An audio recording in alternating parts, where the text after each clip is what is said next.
deep set, somewhat shadow.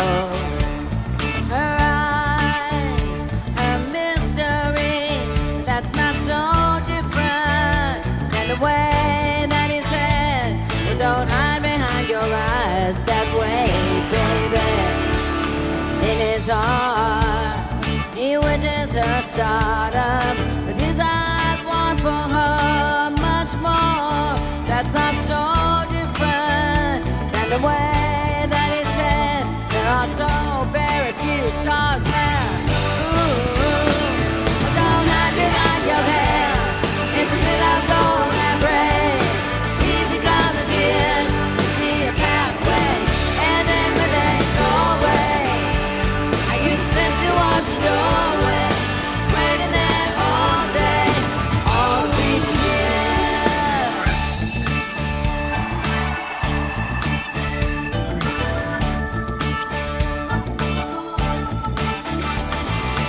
In his heart, he wishes her stardom.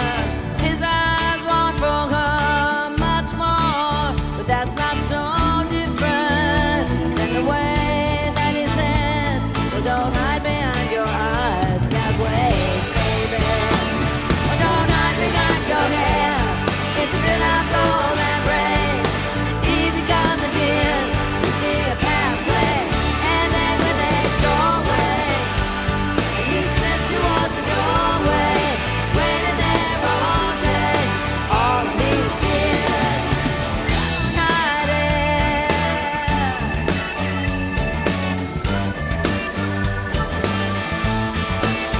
In his heart, he wishes to forget her life, to make her better, hold her like a child.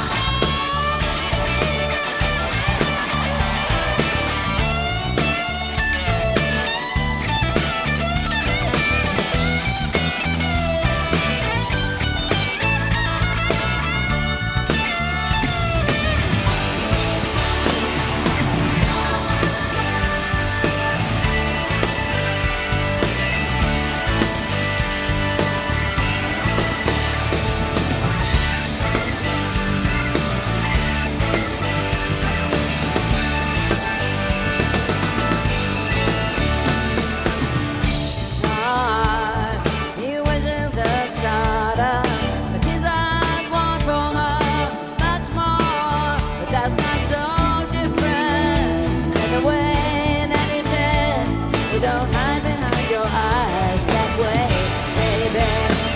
Well, don't hide behind your hair, it's a bit of gold and braid.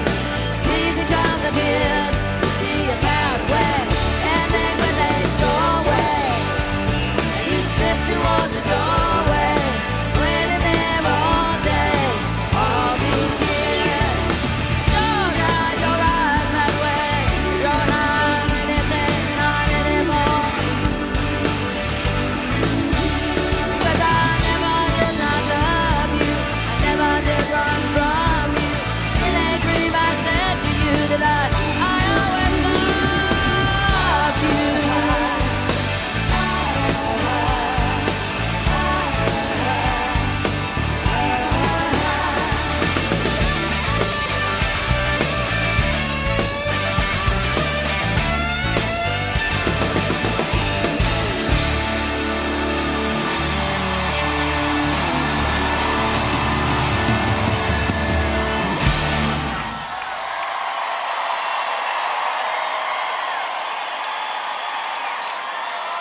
Welcome, everyone!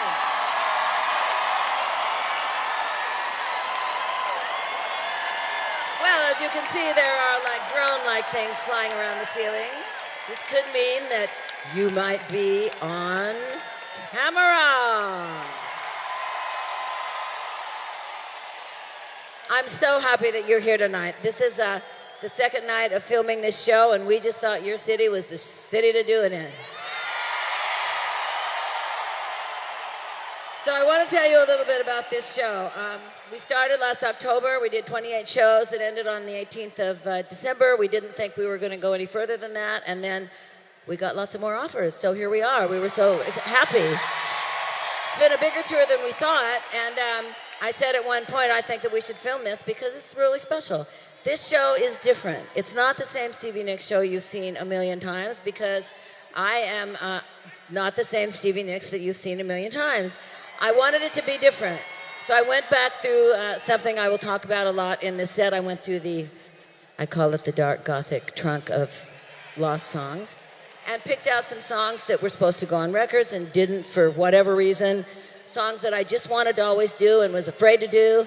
Lots of reasons why you don't do songs, because you go out and everybody says, this is the songs you have to do, and you just go along with it. This time I said, at my age, I am not just going along with it. I am doing some new songs. It's a trip. It's a journey. Come with me. Let's go!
Never seen anything like you. Falls in love somewhere in the twilight, dreamtime, somewhere in the back of your mind. If anyone falls, so I'm never gonna see you.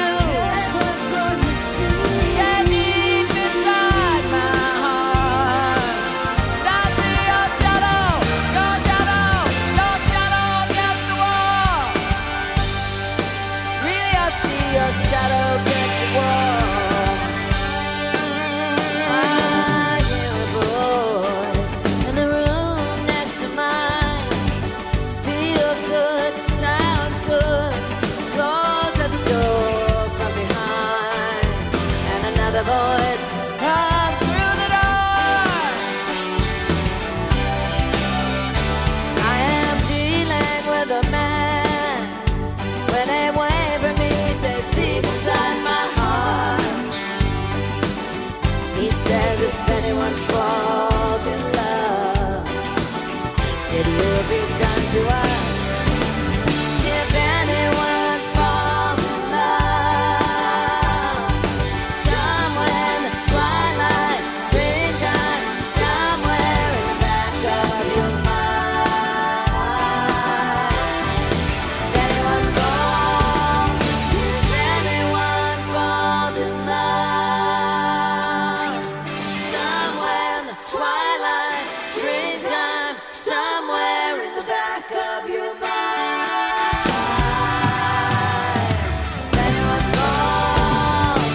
anyone falls in love,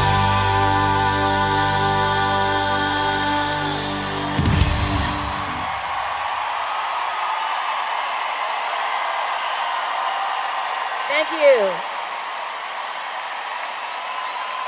In about 1979, I decided that I really wanted to do a solo album. I wanted to have a vehicle for all the songs that didn't get recorded, like just in that 4.5 years. You have 3 writers, you have 3 or 4 songs, and you've written 8 or 9 songs. So I gathered Fleetwood Mac in a room together, and I said, Fleetwood Mac, I want to do a solo record, but it is not going to hurt us at all. If anything, while you guys are all off on vacation, it'll just keep us in the spotlight. I'd like to be able to do some of the songs that we weren't able to do over the last 4 years because there just wasn't room. So I make you a promise, Fleetwood Mac, that I am not going to break up Fleetwood Mac ever. I promise. And I banged that into their head to the point of they finally said, all right, just go. So I did. I got on a plane and I flew to New York to Atlantic Records, where I wanted to be, where all the great R&B greats were and had been and would be, and talked to Doug Morris, the president of Atlantic, and I said, I want to do a solo record. Everybody's cool with it. And he said, okay. And I said, I don't suppose there's any way that I could be like an extra member in Tom Petty and the Heartbreakers, is there? And he goes, nope, not gonna happen. And I said, well, what about who produces Tom Petty and the Heartbreakers? And he said, Jimmy Iovine. He's from here, he's from New York. And I said, well, can I meet him? Can I talk to him? And they said, yeah, we'll set that up. So I met Jimmy, I told him my plan and what I wanted to do, and he said, I'll do it, I would love to do it. So we all went back to Los Angeles, and Jimmy was finishing up Hard Promises for Tom Petty, and I got that little short couple of weeks of Zen time to really work on some of the songs for Belladonna. Belladonna, the song was already written. It had been written for a year, so I had a starting point. That was really the best part. I had a place to start. So I started writing like crazy. We went in to make the record, and between the girls and I and Jimmy, we were so rehearsed. And also Waddy, it's like we were a fine-tuned, rehearsed, organized machine. So we finished the record in 3 months, which is unbelievable, and less expensive than anybody thought. And at the end of it, Jimmy walks up to me in the studio and says, so Stevie, we have a problem. I don't know whether this is, now he's my boyfriend at this point. So I don't know if this is a boyfriend-girlfriend problem or if this is a music problem. I don't know what a problem it is. So I said, what is the problem? And he said, we don't have a single. And I'm like, the word single is like, it's elusive. So what the heck is a single exactly? I said, well, what? He said, I have a plan. That guy you're crazy about, Tom Petty? Well, this nice man has offered to give you a song. It's already recorded, it's fantastic, and he is offering to sing it with you if you would like.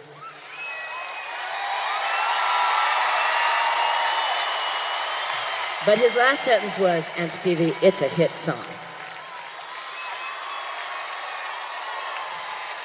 So we did. I went in with Tom, put my vocal on this already recorded track, came out great. We did like a crazy music video for it.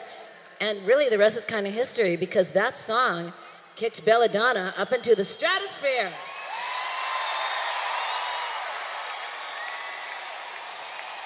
We are going to do it for you now. It's called Stop Dragging My Heart Around. Thank you, Tom.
it get easy. This doesn't have to be anything at all. Now you really wanna tell me goodbye. Now you really wanna be alone, girl. And baby, you could never look me in the eye. Oh, when you buckle with the weight of the world. Stop dragging my, stop dragging my, stop dragging my heart around.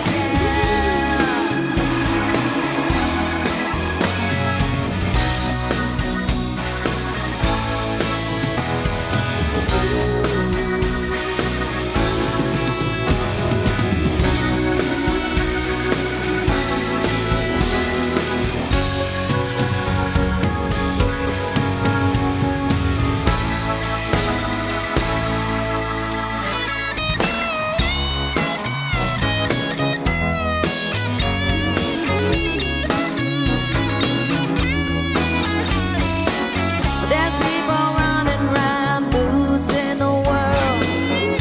Ain't got nothing better to do. They make a meal of some bright-eyed kid. Ooh, you need someone to look after you. Now you really wanna tell me goodbye. Now you really wanna be alone, girl. Hey, baby, you could never look me in the eye. Oh, how you buckle with the weight of the world.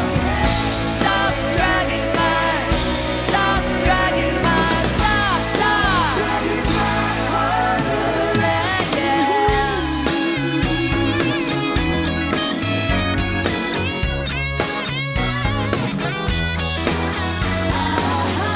Stop dragging my heart around.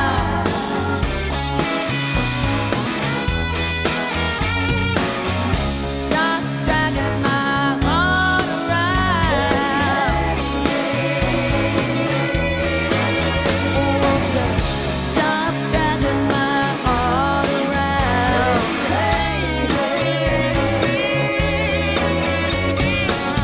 Stop dragging my heart around.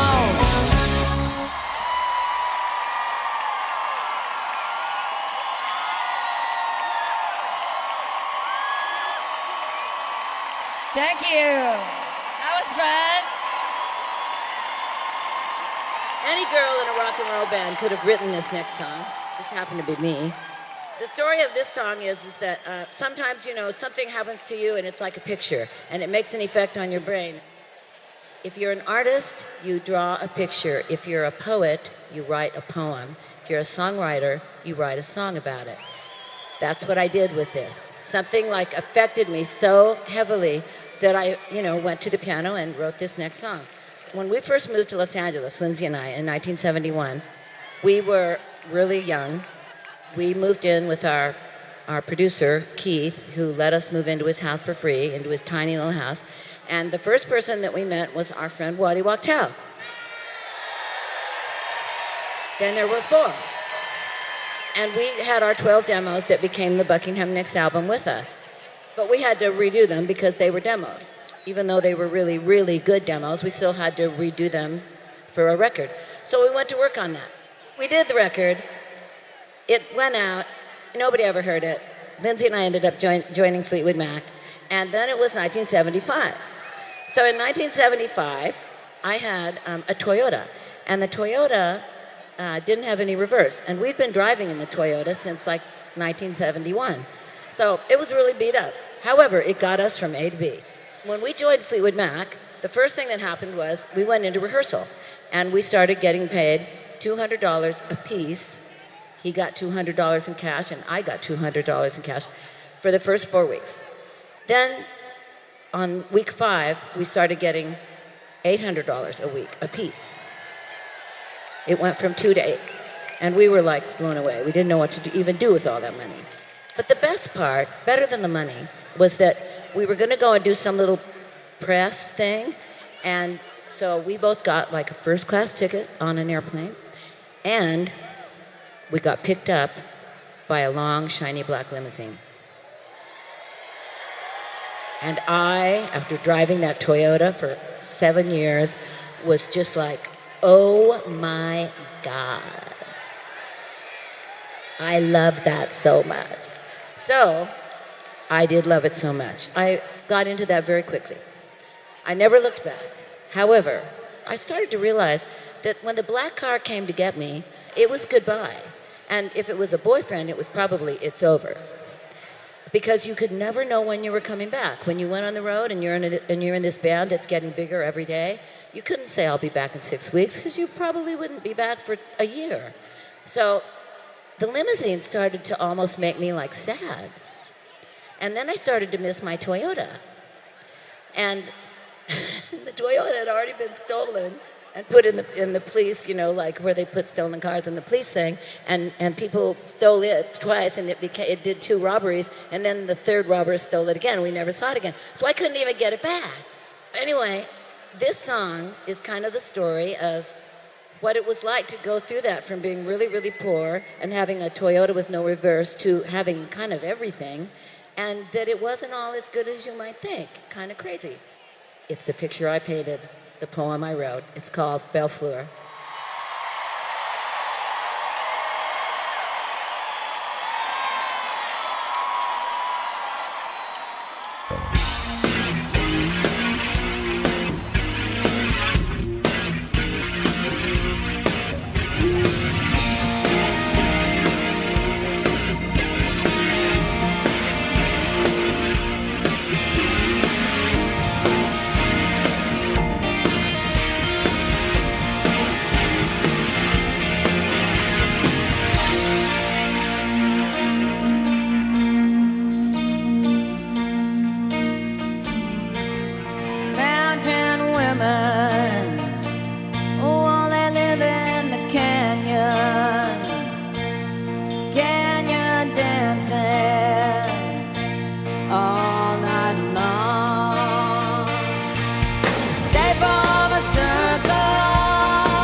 Thank you.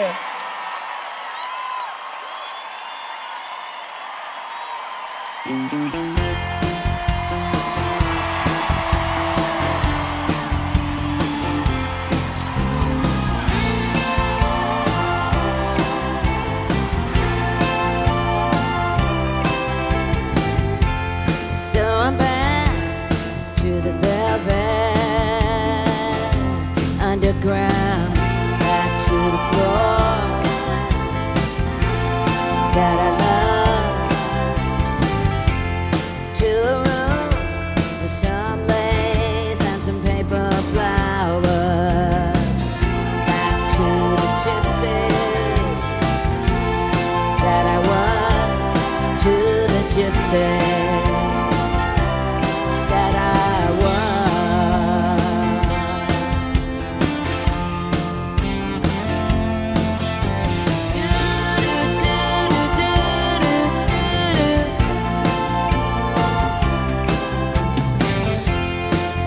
And it all comes down to you. Well, you know that it does. Well, lightning strikes, maybe once, maybe twice, and it lights up the night. And you see your gypsy. You say, hey, hey, baby. You see your gypsy.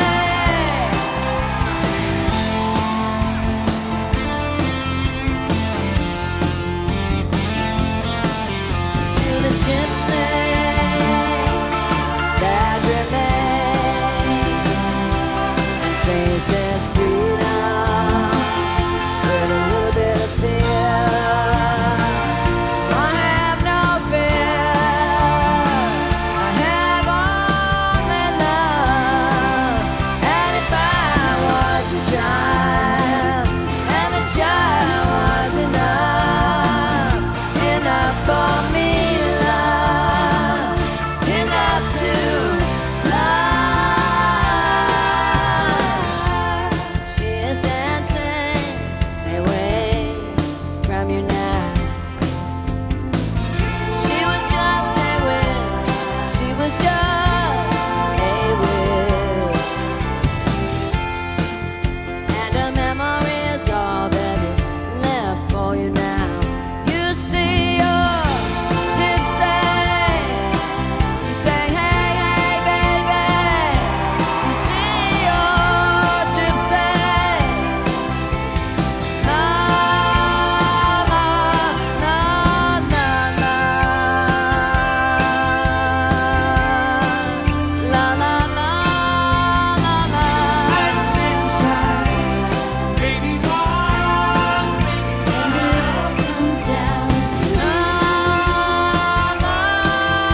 chip off an already broken heart. I think the heart died long ago. That's when I needed you. That's when I needed you most. That's when I needed you.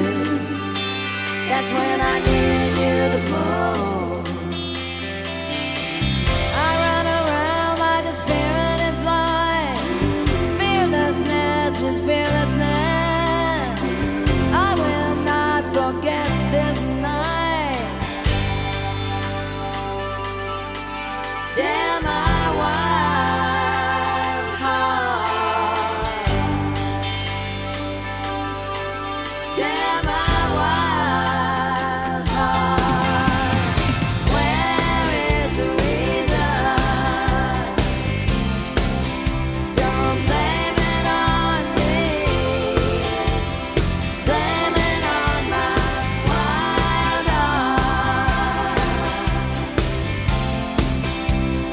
As to the seasons when you fought from the beginning, long before I knew it, there was a danger, and the danger was to fall in love.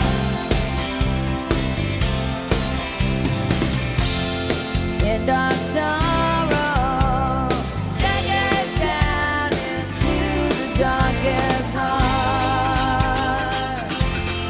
If I leave you, you say not even you can tear us apart.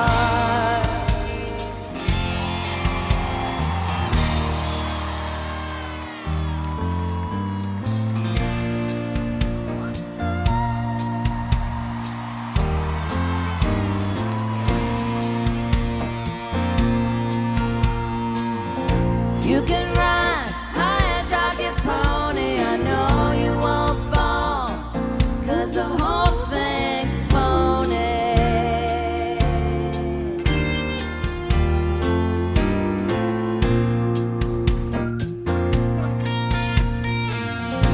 You can fly, swinging from your trapeze, scaring all the people, but you never scare me.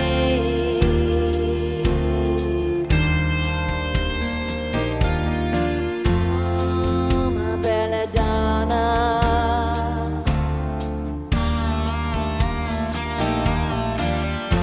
And we fight for the Northern Star.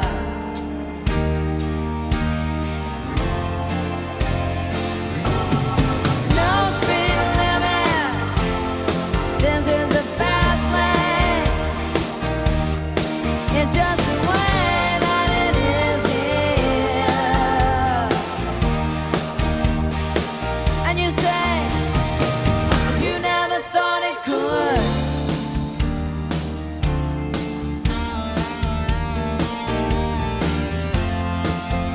Belladonna.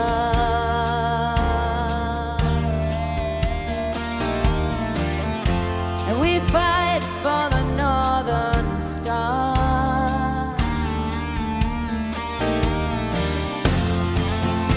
And the lady's feeling like the moon that she loves. Don't you know that the stars are part of us? And the lady's feeling like the moon that she loves.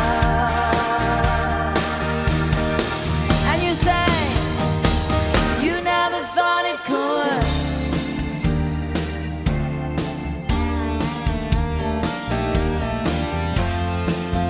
Belladonna.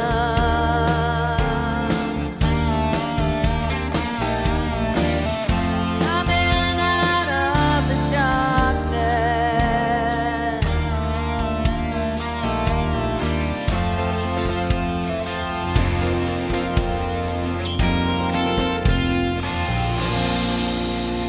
You are in love with, and I'm ready to sail.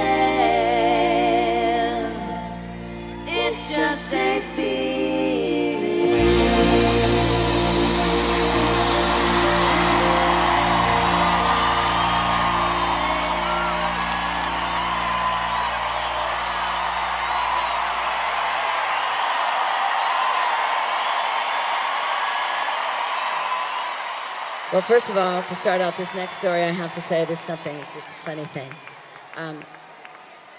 When I look down at my feet in this cape, it's like I fly like 35 years back because from here down, it looks exactly the same.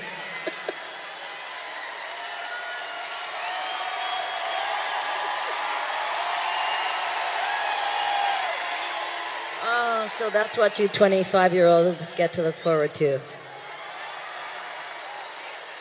The story of what we just heard was the story of Belladonna, the song, and Wild Heart, the song.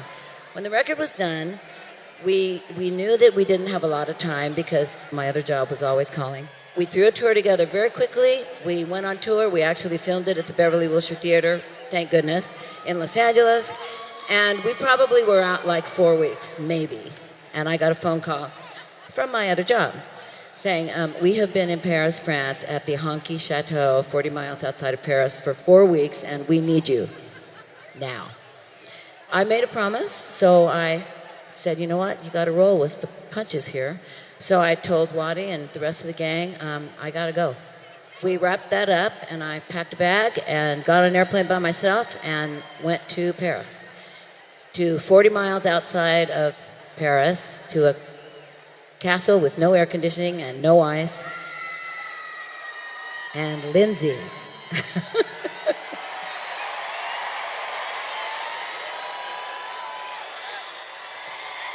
So I walked up the path into the castle, immediately saying, can I have some iced tea? And they said, no, you can have tea, but no ice. I knew that this was going to be an interesting endeavor here in a foreign country, in a castle with no ice, but this was my thing. Belladonna had been very, very successful, and I was thrilled. Thrilled. However, I was also a little terrified because was I going to be that girl who walked out of a big band, made a really good album, and it was like a one-hit wonder, and then Belladonna was just a fluke? Well, that's what I thought. So I went to Paris, writing pad in hand, and I had already written Wild Heart. I was like ready. Already written that, and I was already like on the third song. I'd already written my songs for Mirage. They were in the trunk of Lost Songs. And I pulled them out. Here, Fleetwood Mac, here's the songs that you want. And I'm up in my little room like, so I'm writing these songs. I get it all done. We do Mirage, it comes out great, it does really good. We go on a really long tour. The second that tour is over, the last night, I call Jimmy Iovine and I say, Jimmy, I'm done. I've written the title song for my next solo record. It's called Wild Heart. It's really good. I think you're going to love it.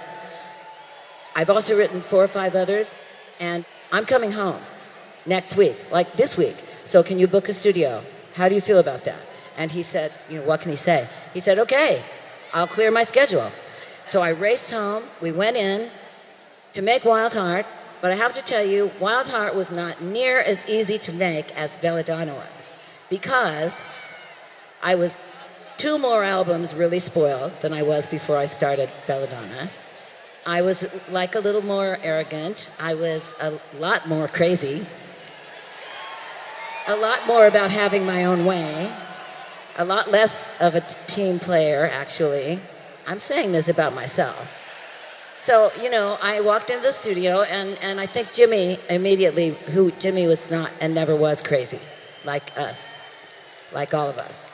So Jimmy said, all right, let's go. So we started to make this record, and it wasn't easy. However, it was different, and that's what I needed. I needed it to be different. It was kind of like uniquely wild.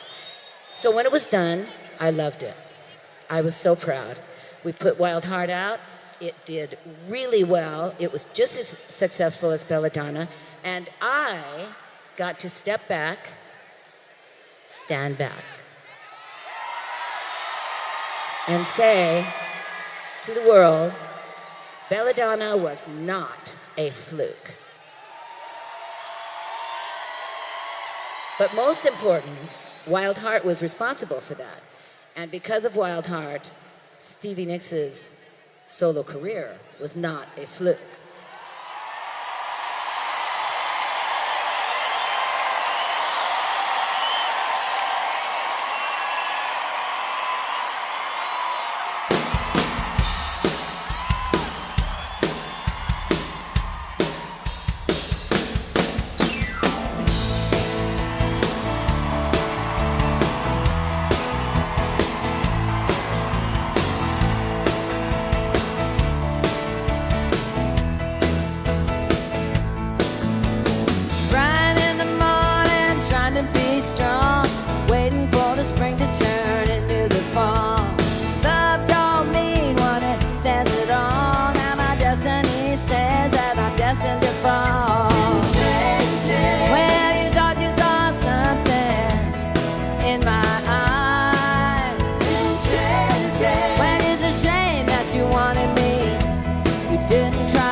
shadow light. I mean to cause no trouble for you. That is the story of my life.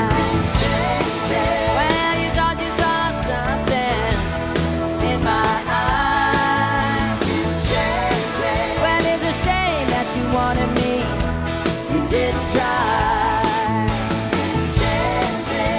Well, it's just a lie through the night. Enchanted. Ooh, I hope you make it.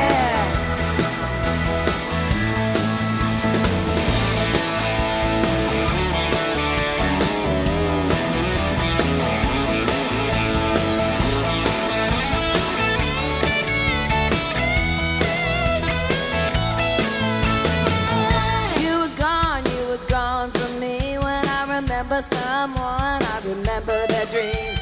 In those dreams that no one knows of, my destiny says that I'm destined to run. Well, you thought you saw something in my eyes. It's a shame that you wanted me. You didn't try. Well, it's just a lie through the night. Enchanted. Ooh, I hope you make it. Enchanted. Ooh, I hope you make it. Whoa, whoa, whoa, I hope you make it. Whoa, whoa, whoa, I hope you make it. Yeah, yeah, yeah, I hope you make it. Yeah, yeah, yeah, I hope you make it.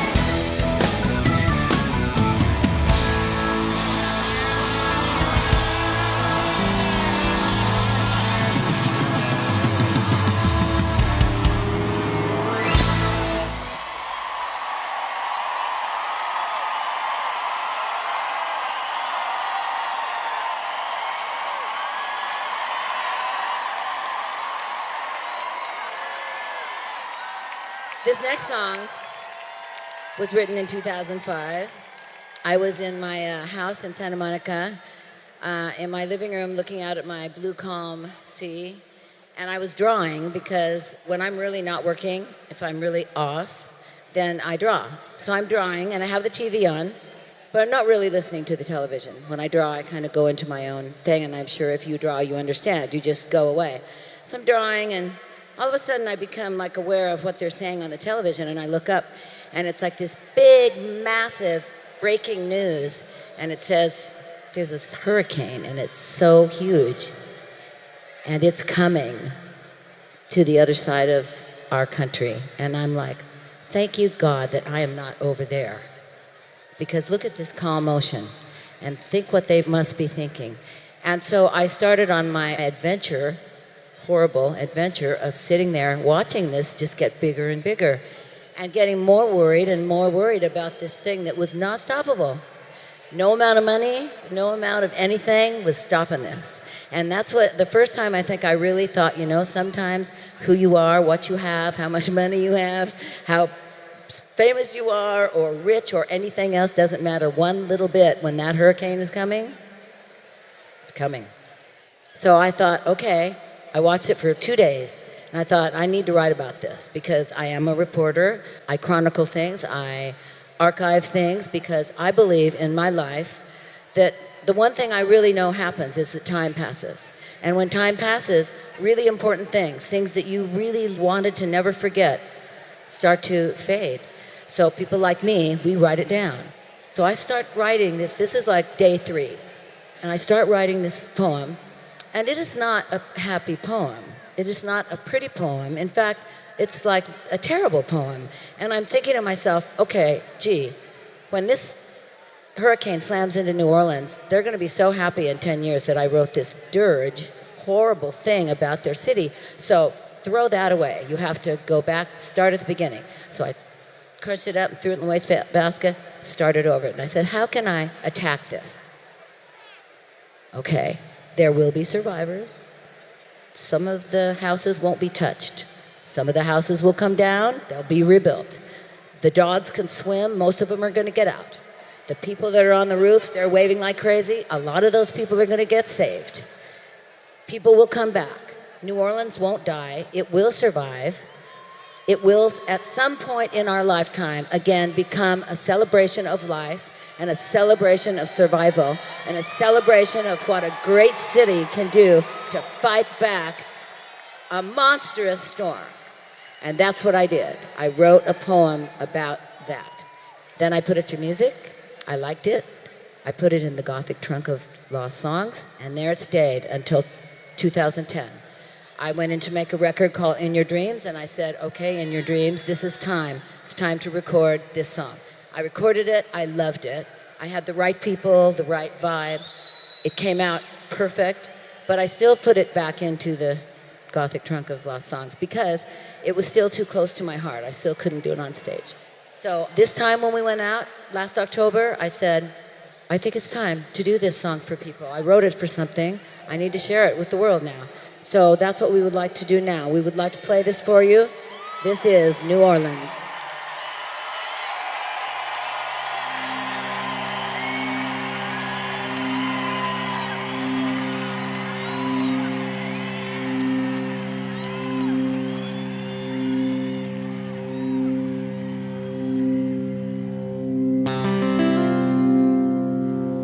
In the city of dreams lies the city's gold.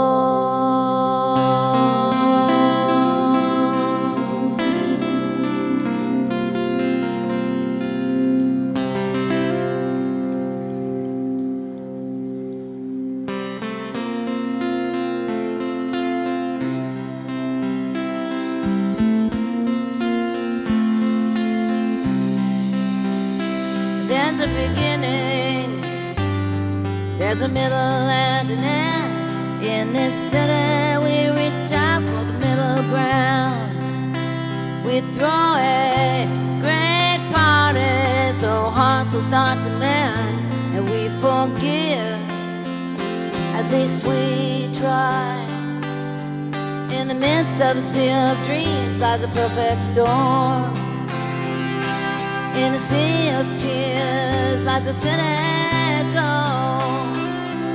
In the spirit of the party grows, when the people hope that their lives will get better.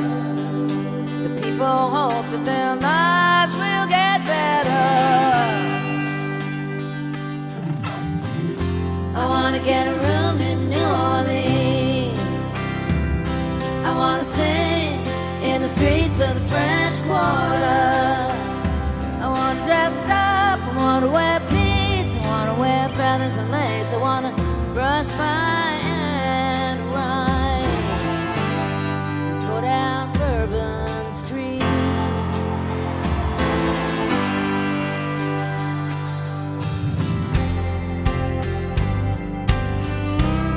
I see a sea of smiles,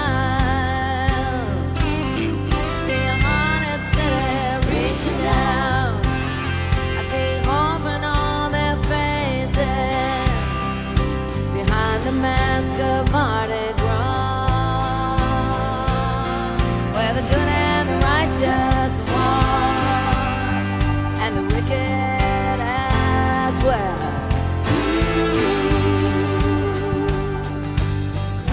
I want to get a room in New Orleans. I want to sing in the streets of the French Quarter.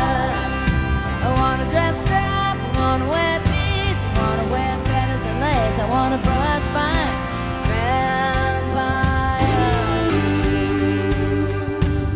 I wanna dress up, ooh,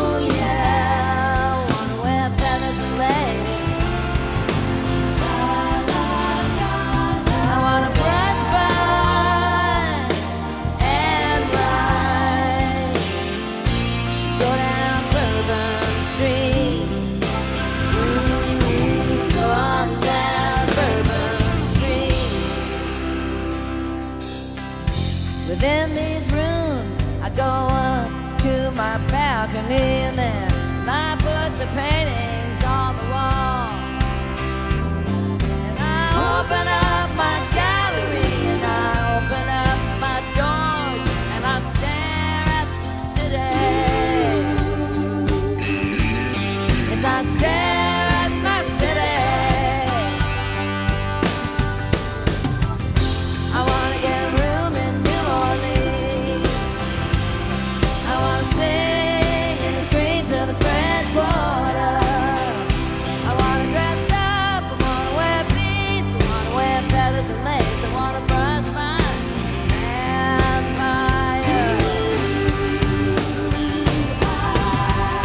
I wanna get back to New Orleans. I wanna sing out in the streets of the French Quarter. I wanna dress up, I wanna wear beads, I wanna wear feathers and lace. I wanna brush my tan rice. Go down Bourbon Street. Go down Bourbon Street. Walk down Bourbon Street. Go on down. Go on down. Go on down. Go on down Bourbon Street.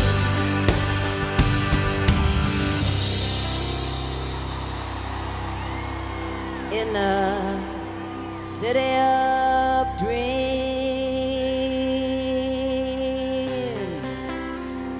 lies the city's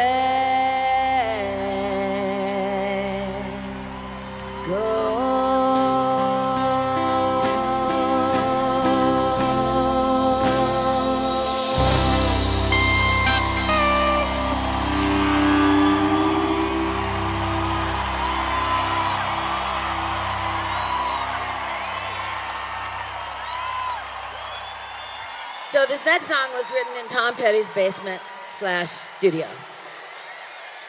And it was somewhere in the beginning of the 80s. I'm not sure when, but every once in a while I'd go over to his house and we'd like hang out and write. I had this song that I really thought was good enough at least to present to Tom because Tom doesn't like everything. So I go to his house and I go in and we go downstairs and I said, I have a song. And he says, okay. He could tell I was really serious. He goes, okay, play it. So I sit down at the grand piano and I play this song. And at the end of it, he said, that's a really good song, Stevie. And I said, okay, well, can we record it? He said, yes, we can. And I said, and are the Heartbreakers on their way over? And he said, yes, they are. Everything was working for me that day. So I said, okay, great. And so the Heartbreakers came in, we recorded the song, and it was just one of those songs. Took 20 minutes. Good news is, took 20 minutes. Bad news is, took 20 minutes. I would have preferred for it to have taken all day, but it didn't. It just was one of those, like Belladonna, it just flowed. So it was done. I put a really good vocal on it. Tom put a little harmony on it. And it was dark. I was going home, and it went back into the Gothic trunk of lost songs. And there it stayed because I wasn't doing a record, and Tom wasn't doing a record, so there was really no place for it to go until now. So when I went to Nashville about a year and a half ago, I took a suitcase, actually it was the trunk, to Nashville, and I took a bunch of my demos, of which this was one of them, and I said, I want to record these songs, but I want them exactly the way that they were. I don't want any changes. I don't want any little new parts. Don't write an extra thing, just exactly the way I wrote them. And they did it. And so we're going to do it for you now. Tom's Basement song. It's called Starshine.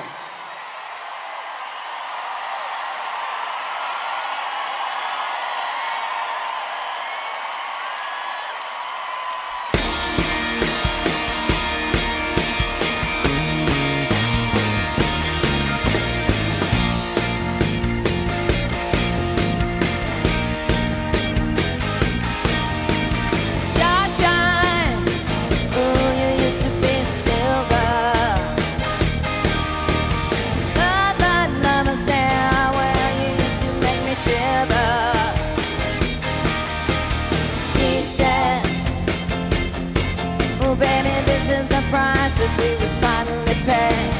I said, I don't believe you, I need you. Well, I need you to stay. But she said, but we've been together for so long. And I said, playing with fire was Starshine. Ooh, you used to be silver. Love my love stairwell, you used to make me shiver. Oh, he said, well, this is the price that we will finally pay. I said, no, I don't believe it, I need you. Well, I need you to stay. But she said, but we've been together for so long. And I said, playing with fireworks, playing with fireworks wrong.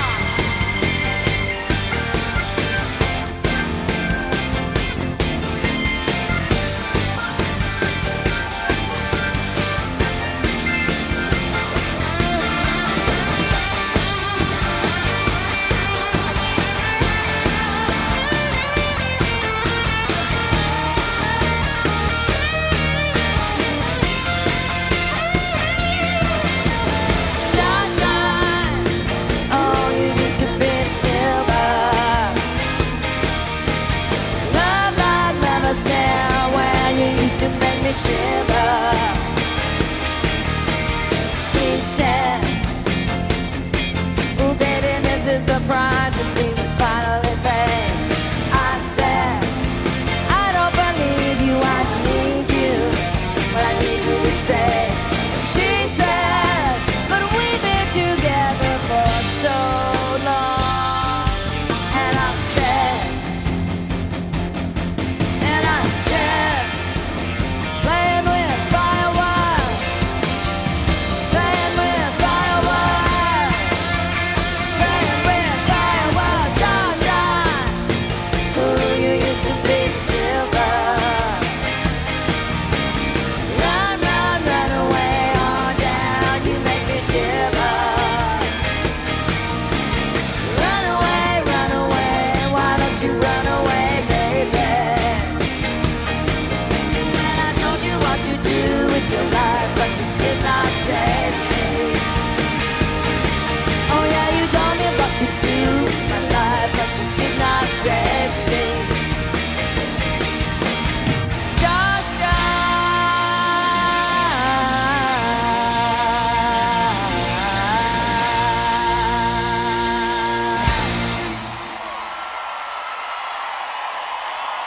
Thank you.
This is for Prince.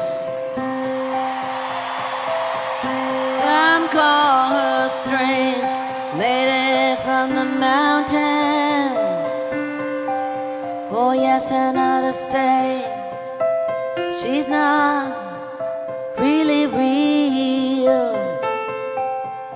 Like a candle, burns bright, wants to burn faster. Well, but maybe then, at least she really feels.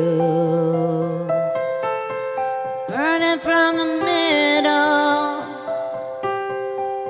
just like a candle. She's lonely, lost, she's disconnected. She finds no comfort in her surroundings. She's beautiful, insecure, she has nothing. She goes from situation to situation like a ghost. Then she sees him, candle burning.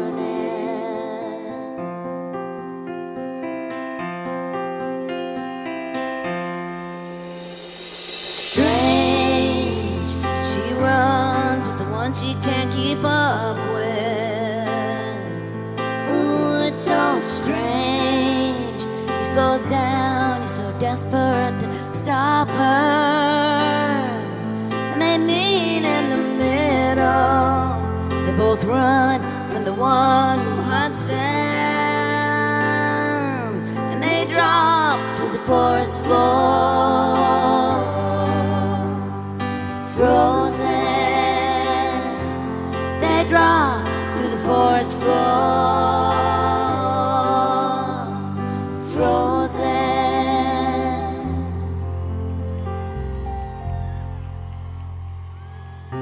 He loves her, but he needs his life alone as well.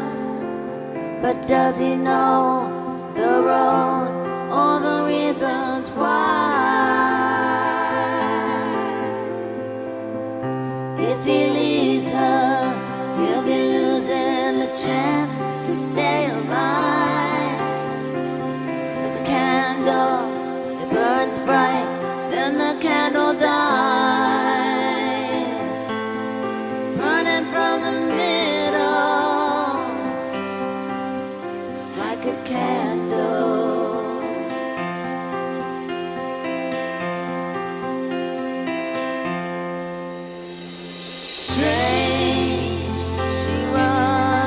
She can't keep up with. Ooh, it's so strange. He slows down, he's so desperate to stop her. And they meet in the middle. They both run from the one who hunts them.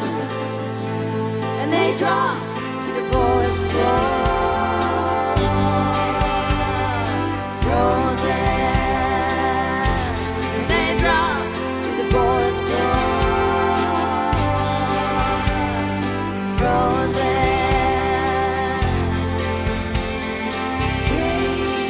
On the floor in silent pain. Strange. He sat in a chair for months just staring. Strange. She knows too much to walk away.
Thank you.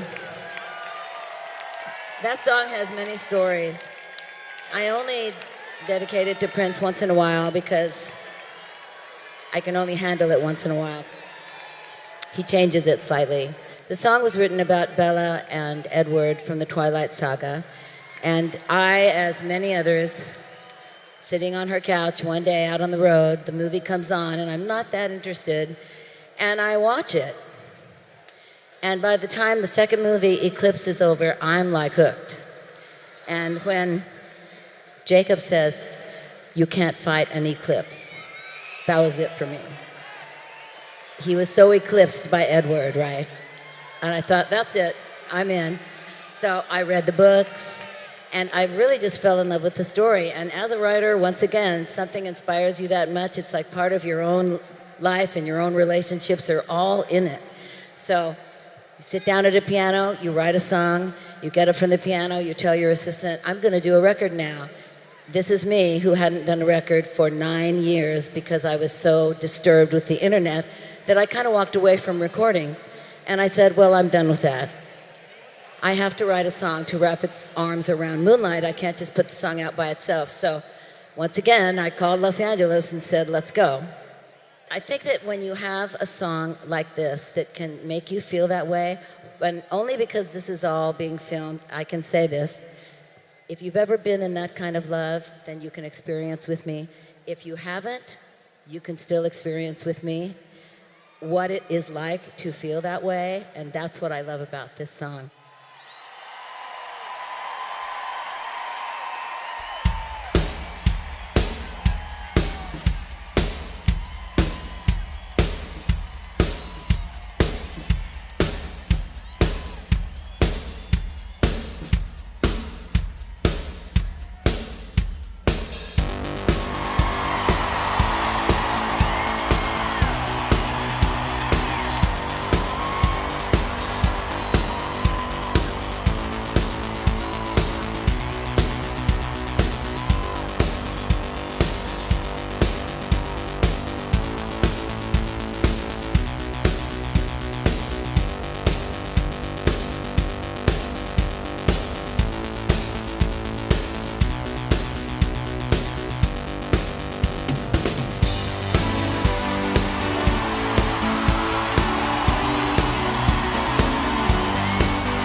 Thank you.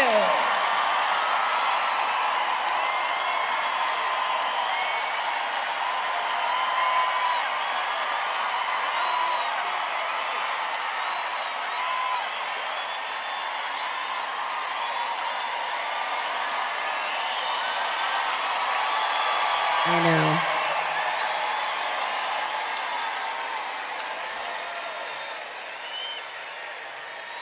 So this is my Prince story. I got married in like 1982 for 3 months. It wasn't a big deal. It was a big deal, but it wasn't a big deal. But anyway, I was on my way to my honeymoon in Santa Barbara, and my new husband worked for Warner's, and he had introduced me to Prince at Warner Brothers before Prince was really Prince. I mean, his name is Prince, so he was always Prince, but he wasn't Prince. Anyway, he was in this, it was like a little kind of cocktail party soiree, and he took me over and introduced me to Prince, and Prince was very quiet and very much in the corner, and I sat down with him, and I talked to him for a minute, and not very talkative, and I said, and you could kind of feel this vibe, you know, you knew that he was like, there was greatness there, but he wasn't talking. So I finally said to him, well, you're going to have to learn how to talk more, because you're just going to have to. Because I am a social butterfly, and I am now going to mingle with the rest of the party. So, nice meeting you. Bye-bye. So I go off and, do the rest of the thing. I didn't see him again for several years. So anyway, on the way to Santa Barbara, this song comes on, and my husband, Kim, says, he looks at me, and he goes like, what are you doing? Because he can tell that I'm like, I'm humming, I'm writing a song to Prince's song. But I don't know it's Prince. And I go like, I take 1 second, I go, who is this? And he says, it's Prince. And I said, well, I'm writing a song to Prince's song right now in my head. And he said, well, you can't do that because it's a Prince song. And I said, no, I'm doing it right now. My head is like a typewriter. It's happening. And so I said, we need paper and pencil, and we need to record it on a cassette, and then we need to go back to Los Angeles and go to a studio. So that was it. That was the honeymoon. U-turn, straight back to LA. And I went into Sunset Sound, which we have already sung about in Belle Fleur, and I took just the very small band, like 4 or 5 people, and the girls, and we recorded it. And it was really good. And I got to a point where I had to say, okay, hold up, everybody. We have to call Prince, because we can't just keep working on Prince's song without Prince knowing about it. So I called everybody I knew, management, agents, everybody, and said, does anybody have a number for Prince? And everybody's like, no. And I'm like, well, you have to get it. So finally, an hour later, somebody walked in with a number. So I call the number. The phone answers, and somebody says, hello. And I go, hello, Prince, this is Stevie Nicks. And he says, hello, Stevie Nicks, this is Prince. Then, of course, I'm dumbfounded. Then I don't even know what to say. So I go, well, Prince, I have to tell you, the reason I'm calling is because I heard your song that I love. I just started writing another melody and lyric on top of your track. I'm sure he was going like. And I think it's really good, and I would really like for you to hear it, because if you hate it, then it's over. It's no problem. And I said, are you in like Minneapolis, in the frozen tundra with the Twilight people? He said, no, I'm in Los Angeles. I said, can you come over to Sunset Sound? He said, yeah. And he said, they'll be there in 20 minutes. So I'm like, okay. So I put the phone down, and I tell everybody, and we're all like truly terrified. And so when he comes in, we're all like standing like this, and we're like the lineup. And he comes in, and we're all so freaked out, we don't even know what to say. So he finally says, okay, well, show me what you got, play it. So we play it, and he loves it, my friend. He loves it. So I said, well, would you like to play on it? And he said, yes. So he went out, and he played some synthesizer, and he played some keyboards in the middle, and he played a little bit of guitar, and this took under an hour. And then he said, I love it, Stevie. Keep in touch. Send me a tape. Let me know how it's going. Got people to see and places to go. And off he went. And I walked him out to his car. And I swear, if my memory serves me, it was a purple Camaro. A purple Camaro. And he got in his car and vroom, off he went. And I didn't see him again for a couple years. And that song, Stand Back, became like a massive hit. So the riddle is that Stand Back was written to Little Red Corvette. Anyway, now that he's gone, I couldn't be happier that I actually stole that song from him, driving along in the car on the coast of Santa Barbara, because it became a link between him and I, and it did make us fast friends for a very, very long time. And Prince was always worried about me, because I was somebody to worry about for a long time, and he worried about me all the time. So now that he's gone, I know that, first of all, he's standing right here, and he's still worrying about me. And sometimes, when I'm really nervous and I walk out on stage, I will just say, Prince, walk with me. And he does, and I can just feel it. So anyway, that's my Prince story. Okay, moving on. When Buckingham Nicks came out, it really didn't go anywhere. It actually did, but we didn't know it did. It was simmering all over the United States, but we didn't know that, so it was like, it wasn't really helping us very much. So we just let it go and started another record, a spec album, remember? We did. And so this song kind of, it was never a single because we never really thought about it again. So all these years later, every time we go out, Waddy will say to me, Stevie, let's do that song. And I always feel like we shouldn't. I don't know why. It's an ominous thing, but for some reason I go, no, we shouldn't. So this time I said, well, okay, I wrote it. I sang it. I guess we can do it. So, okay, we're going to do it for you now. It is called Crying in the Night.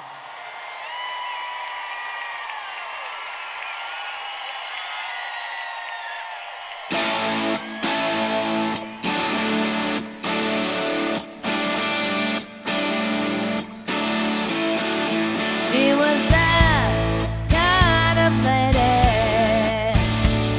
Times were hard, whoa. She could come girling round you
Thank you.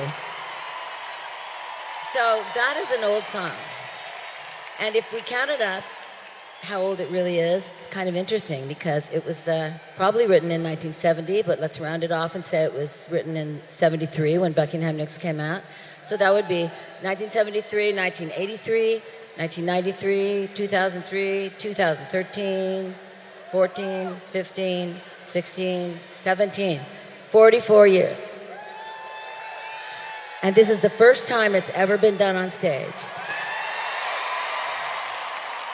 This was a song that I never thought would ever be performed anywhere because we just let it go and moved on. I was just a little girl when I wrote it. I really was. And I had nothing. I was a waitress and a cleaning lady. And I lived in a house with a bunch of guys. You know, I was the only woman and I had to do everything. I had to support everybody, and I didn't have to support Waddy, but I had to support Lindsay and Richard, and I was like the main breadwinner. And it was not, it was great. It was the time of our lives. It was a lot of fun, but it was hard. And I never thought this would happen. I mean, I believed that we would make it, but it's hard at those points to see out. So what I want to tell you is, when you have a dream, just remember this. When I was going to San Jose State, I went to 5 years of college, and my parents supported me. That's why I went. But still, I went to San Jose State. I was in the band that Lindsay and I were in before we moved to LA. It was called Fritz. And I scraped my money together and bought an outfit from the store that Janis Joplin and Grace Slick and all the famous rock and roll women bought their clothes at. And it was just a beautiful pair of really silky, drapey bell bottoms and like a drapey, beautiful top with bell sleeves. And it was beautiful. And I only went to school 3 days a week. So I would take my Goya, classical guitar, and when I would walk through that school, I would walk like,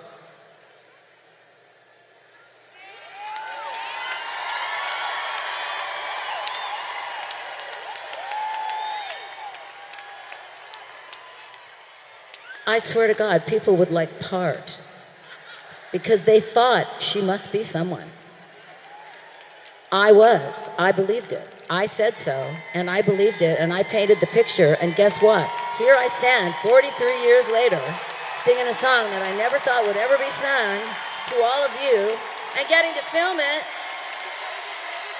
So I just want you to hold on to your dreams, and remember that even though it's kind of a crazy time right now, it has nothing to do with your dreams.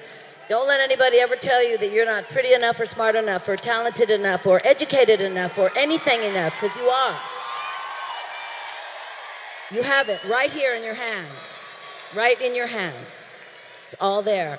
So I wish you all that. Goodness. Okay, that's it. I'm done preaching. Church is over. Okay, next song. I don't remember who it was about, which is odd. But this is my favorite song to sing with the girls. So it's called If You Were My Love.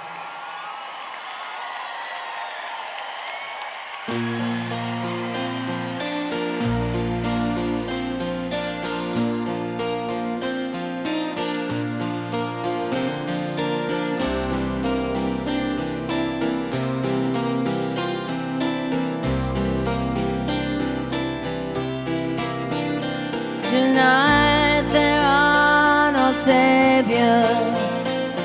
This night outside my window wasn't anyone's fault.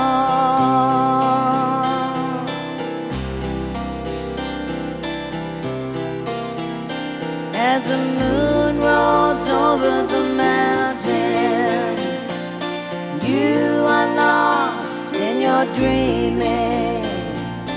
Where is the wild, wide road?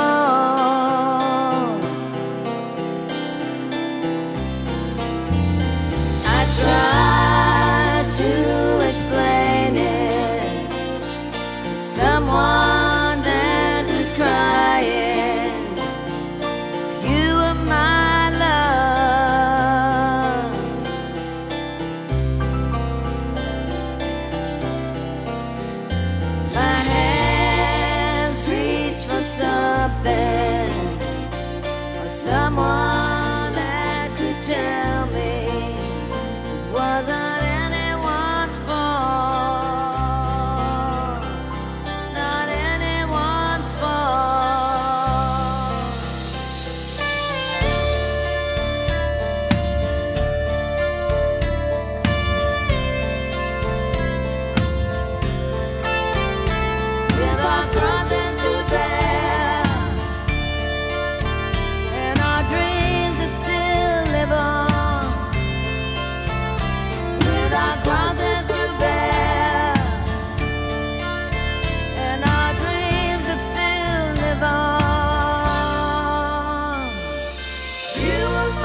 Woman, take your silver spoon, dig your grave, yeah.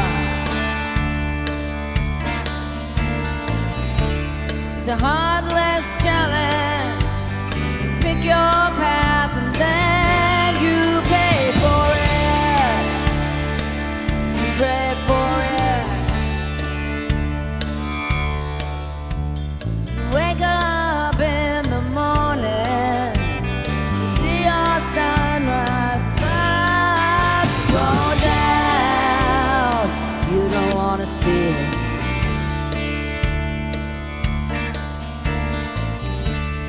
Lousy lovers pick their prey, but they never cry out loud.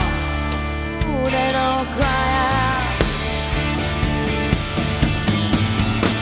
She make you cry, make you break down, shatter your illusions of love. Is it over now? Do you know how? Pick up the pieces and go home. Well, did she make you cry, make you break down, shatter your illusions of love? Now tell me, is it over now? Do you know how? Pick up the pieces and go home.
your kingdom up for sale. Ooh, you better sell it.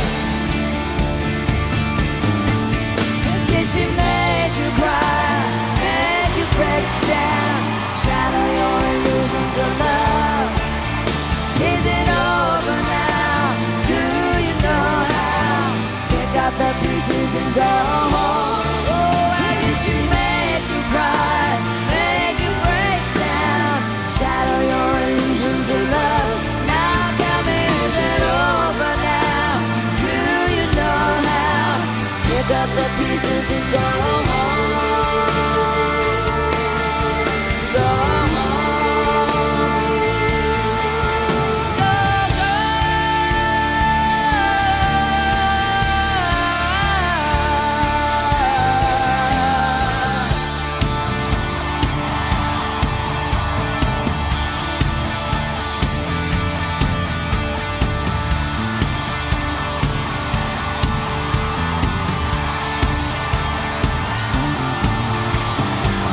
Ooh, pale shadow of a woman. Ooh, black widow. Tell me now. Ooh, pale shadow. She's a dragon. Gold dust woman. Ooh, pale shadow of a woman. Ooh, black widow. Tell me now. Ooh, pale shadow. She's a dragon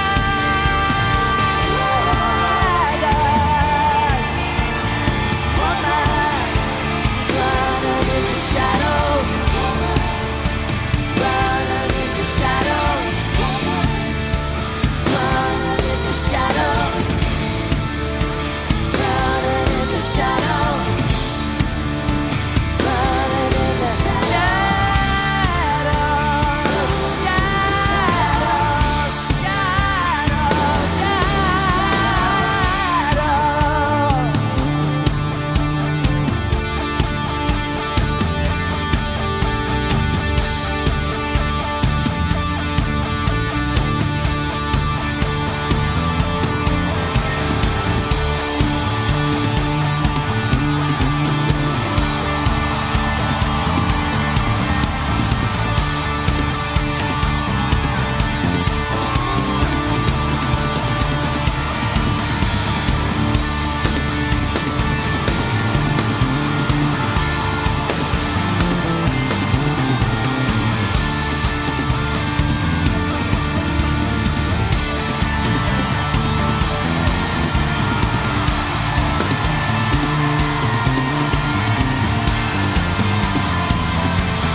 Baby, baby, baby, baby, baby, baby. You should see me now. You should see me. Oh, baby, baby, baby, baby, baby, baby. You can't feel me now. You can't feel me. Oh, baby, baby, baby, baby, baby, baby. You should see me now. You should see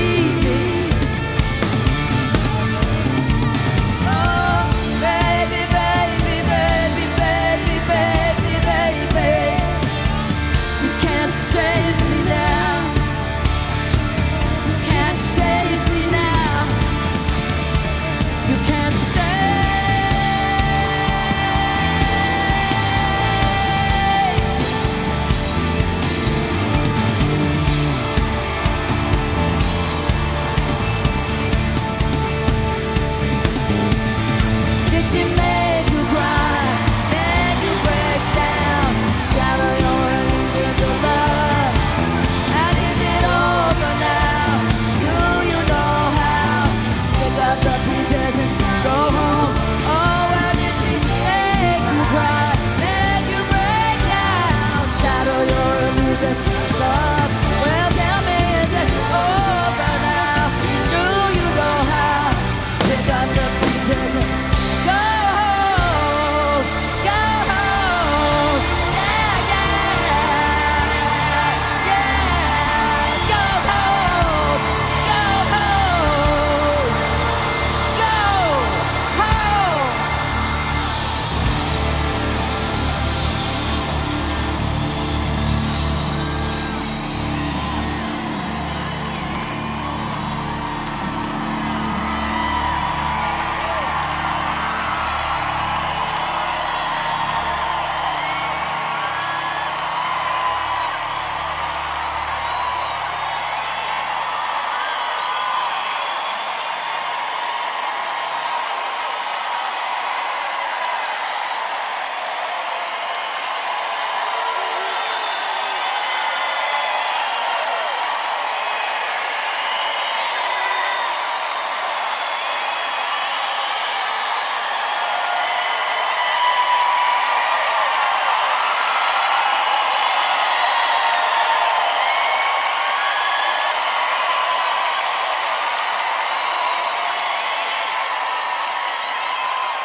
Gold Dust Woman, just for a note, a footnote. Ever since it was written, really, it's been in whatever set, whether it's this band or Fleetwood Mac, or it's one of those songs it's always done. And this song changes itself. Sometimes Fleetwood Mac just did 220 shows of it almost 2 years ago, and it was the same crackhead chick looking for drugs over there, just in a different way. And every time it's done, she morphs herself into telling the story in a different way. So I never really know where she's going. So thank you for getting into the world of her craziness.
Thank you, everybody.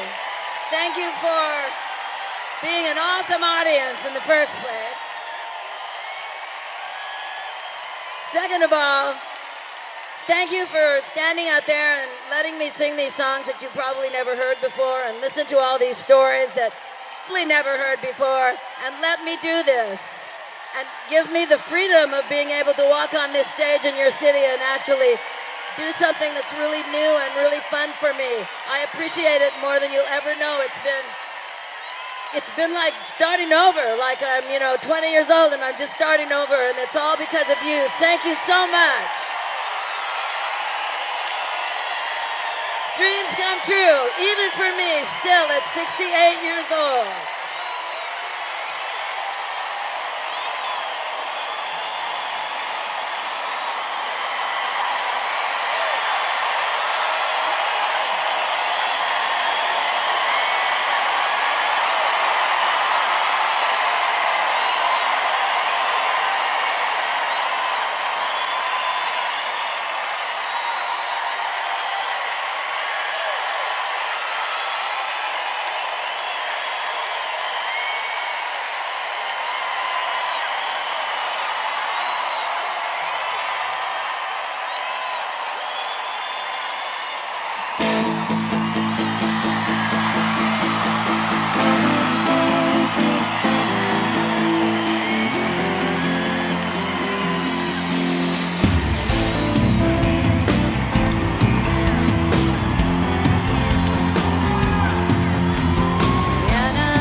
Find I told you so. That your dreams unwind, still it's hard to find. I know. Dreams unwind and still it's state of mind. I know. Your dreams unwind and still it's hard to find. Oh, you know your dreams unwind and still it's a state of mind. Take me like the wind, child, take me with the sky. Take me like the wind, baby, take me with the sky. All the same, all the same, all the same, Rhiannon. All the same, you baby, all the same, all the same. Will you take me with you to the sky? Why don't you dream on? Why don't you try hard? You can't leave her. Dream on, hey, silly dreamer.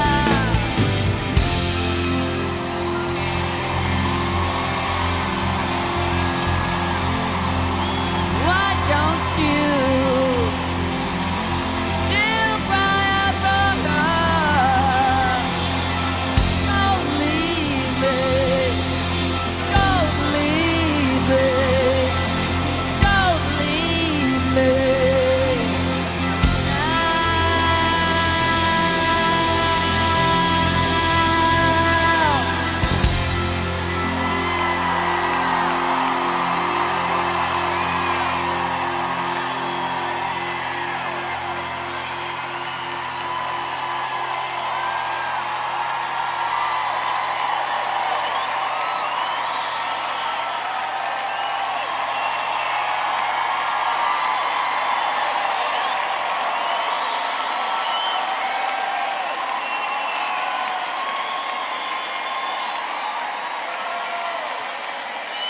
Thank you, everybody. That song, she's another one of the, like the Magnificent Seven, I call them, the songs that you have to do.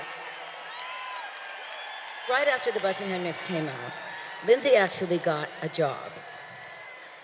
Lindsay had never had a job except like 5 minutes worth of being a telemarketer on the phone, and that lasted an hour, and he was done. So really, what was he going to do? So I didn't mind. I was, as I've already said, a cleaning lady, a very good one, actually, and a waitress. Not that good of a waitress, but still, I made money. So Lindsay got a job. He was going to go on the road with one of the Everly brothers. I don't know to this day, because Waddy hasn't really told me where the other Everly brother was, but he was not there. So Waddy was going to be the other Everly.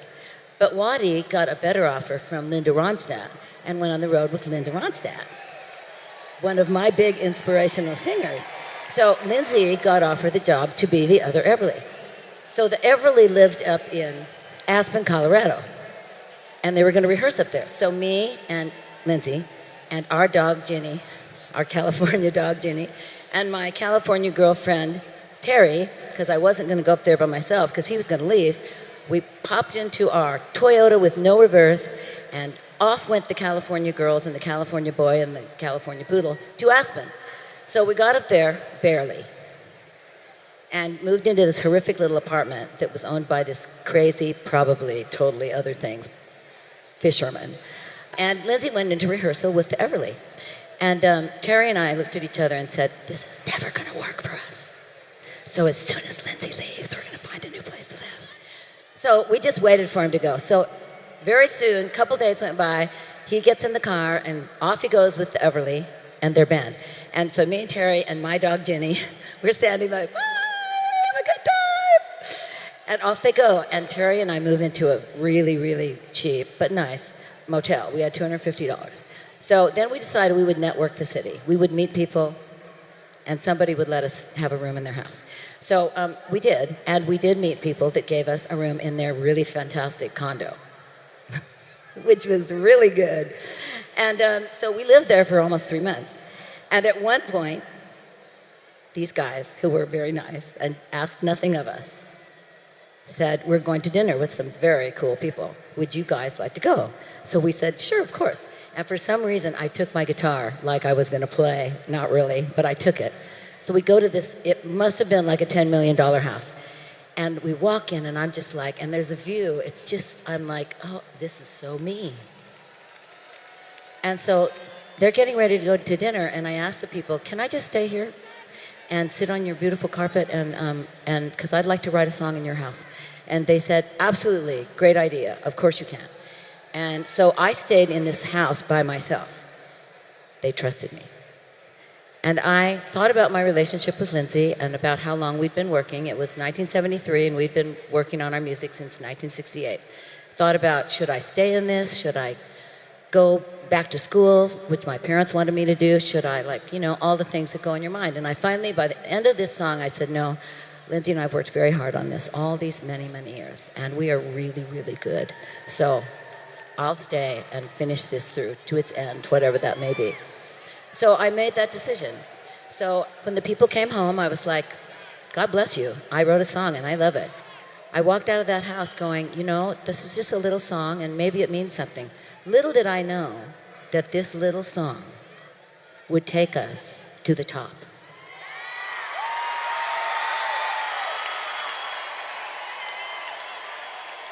And it did. It is the song that we play every time we do a TV show. Every time we do anything, this is the song they want. I say, don't you want to hear something new? And they're like, no. So this is dedicated to Max, the favorite of all the children. This is Landslide.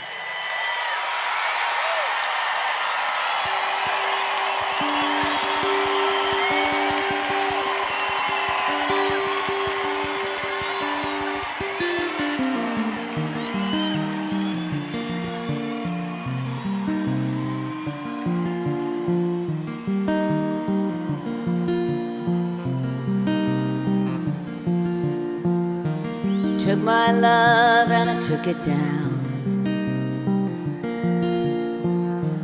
Climbed a mountain and I turned around, and I saw my reflection in the snow-covered hills, till the landslide brought me down. Oh, mirror in the sky, what is love? Can the child within my heart rise above? And can I sail through the changing ocean tides? Can I handle the seasons of my life? I don't know. I don't know. Well, I've been afraid of changing, 'cause I built my life around you. Oh, but time makes you bolder. Children get older.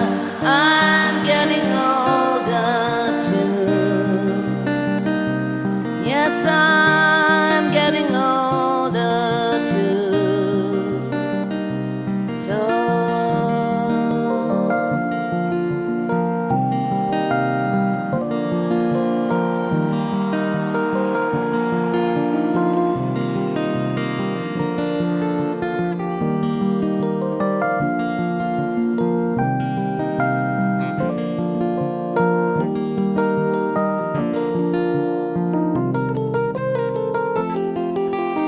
I've been afraid of changing, 'cause I built my life around you.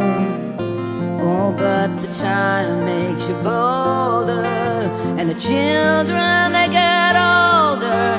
I'm getting older too.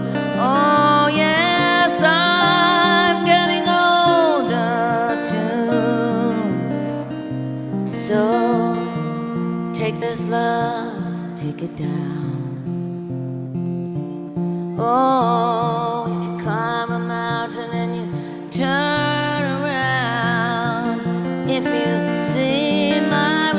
reflection in the snow-covered hills, where the landslide will bring it down, down.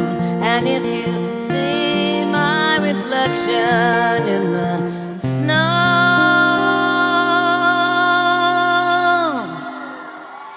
covered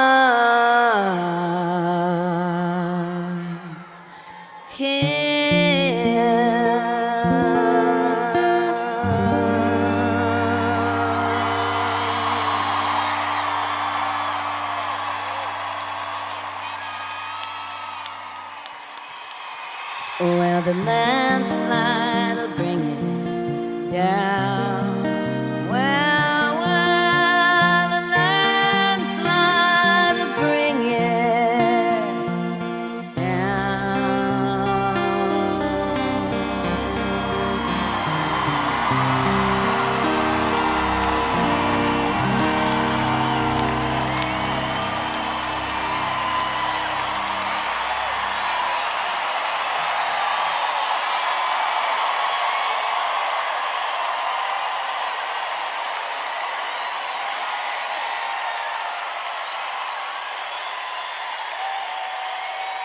You have to be a really excellent guitarist to be able to take the little song that Stevie wrote that only has like 4 chords in it and put a total jazz chord at the end. That sounds great. I'm like, it blows my mind every night. Ladies and gentlemen, it has been our pleasure to be here to entertain you, to fill your night with fun, hopefully. Take my stories to heart because they mean something. And when you get really like bummed out and down, go like, 44 years, she sang that song later. I go, I can do it because that is why I do this. It's the only reason I'm up here is to try to like make your life better. Better. Better. I love you guys. We'll be back.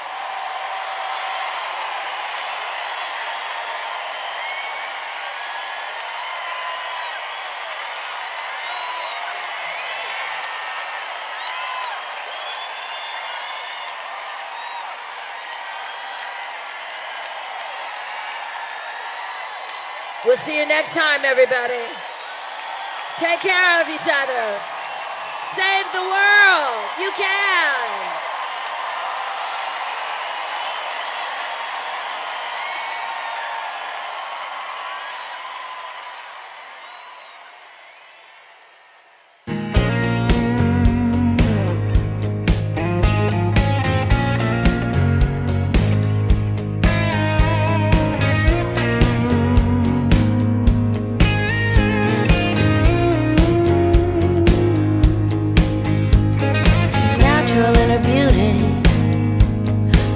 You could say she's just an unapproachable comedian, having much faith in her talent.